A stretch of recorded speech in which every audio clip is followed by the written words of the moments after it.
हज के पहले दिन की रिवायत। हज के पहले दिन को यौम तरविया कहते हैं, जहां हाजी मक्का से मिना की तरफ सफर शुरू करते हैं। यहां पर वे नमाज अदा करते हैं और रात मिना में गुजारते हैं। हज का दूसरा दिन यौम अरफा हज का सबसे महत्वपूर्ण दिन है। हाजी अराफात के मैदान में जाते हैं और अल्लाह से दुआएं मांगते हैं। इस दिन को हज का मुख्य दिन माना जाता है।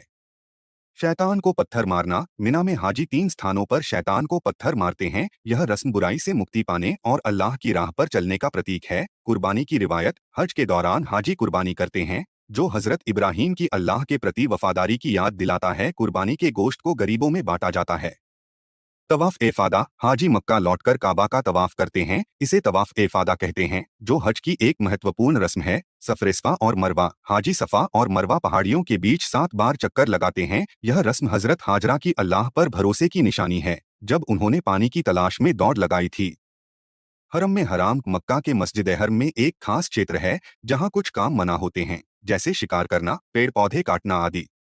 यह जगह हज के दौरान विशेष पवित्र मानी जाती है। इहराम की अहमियत। हज की शुरुआत में हाजी इहराम पहनते हैं, जो 2 सफेद कपड़ों का जोड़ा होता है। यह पवित्रता और समानता का प्रतीक है, जिससे सभी हाजी बराबर नजर आते हैं। जमजम का पानी। हाजी मक्का में स्थित जमजम के कुएं का पानी पीते हैं। इस पानी का संबंध हजरत इब्राहीम और उनके बेटे हजरत इस्माइल से है, जब अल्लाह ने उनकी प्यास बुझाई थी। तवाफ इवदा। हज के आखिरी चरण में हाजी मक्का में काबा का अंतिम तवाफ करते हैं, जिसे तवाफ इवदा कहा जाता है। यह तवाफ विदाई के रूप में किया जाता है और हज की समापन रस्म है। अल्लाह के घर का दीदार। हज के दौरान हाजी मक्का में काबा का दीदार करते हैं, जो इस्लाम में सबसे पवित्र स्थल माना जाता है। काबा की ओर नमाज अदा करना सभी मुसलमानों के लिए अनिवार्य है।